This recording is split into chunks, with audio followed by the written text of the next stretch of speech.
मी सध्या सेलू तालुक्यातील क्षीरसमुद्र शिवारामध्ये आहे। या भागामध्ये जोरदार पाऊस झाला आणि जोरदार पावसामुळे नदी नाल्यांना पूर आला। नाल्यांचं पाणी अक्षरशः शेतामध्ये गेलेलं आहे आणि त्यामुळे या भागातील पिकं जलमय झालेली आहेत। मी ज्या शेतामध्ये उभा आहे तिथे सध्या गुडघाभर पाणी साचलेलं आहे आणि यामध्ये कपाशीचं मोठं नुकसान झालेलं आहे। या शेतामध्ये कपाशीची लागवड केली मात्र आणि कपाशी आता पात्या फुलांवरती आलेली आहे। अशा परिस्थितीमध्ये या शेतकऱ्याचं हे नुकसान झालेलं आहे। आपल्यासोबत इथे शेतकरी आहेत या संदर्भात बोलण्यासाठी। दादा काय सांगाल पावसाच्या जे नुकसान झालेलं त्या दृष्टीने? पावसाचं नुकसान म्हणजे आता या अचानक म्हणजे अचानकच समजा लागत नाही। अचानक पाऊस आला, रात्री समजा 5च्या नंतर समजा सारखा पाऊस सुरू झाला, त्यानंतर नाल्याला रात्रीला पूर आला। बंद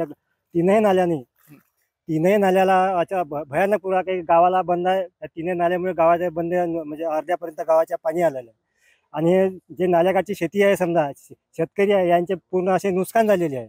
तुमचं किती एकरातलं नुकसान झालेलं? माझ्यावाला हे 1.5 एकर आहे। 3 एकर त्या नदीच्या पलीकडे म्हणजे याच नाल्याला लागून आहे। नदीच्या पलीकडे असे समजा 4.5 एकराचं माझं नुकसान झालेलं आहे।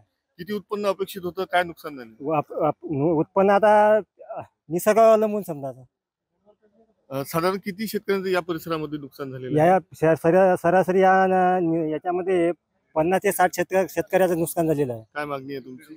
आम्हाला आमची भरपाई मिळावं बस एवढी विनंती आहे, बाकी काही नाही।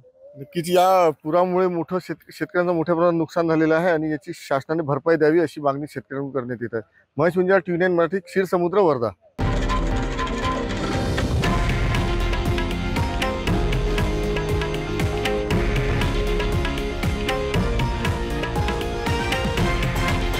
हे आहे देशातील नंबर 1 न्यूज नेटवर्क आणि आपण पाहत आहात TV9 मराठी, एकमेव।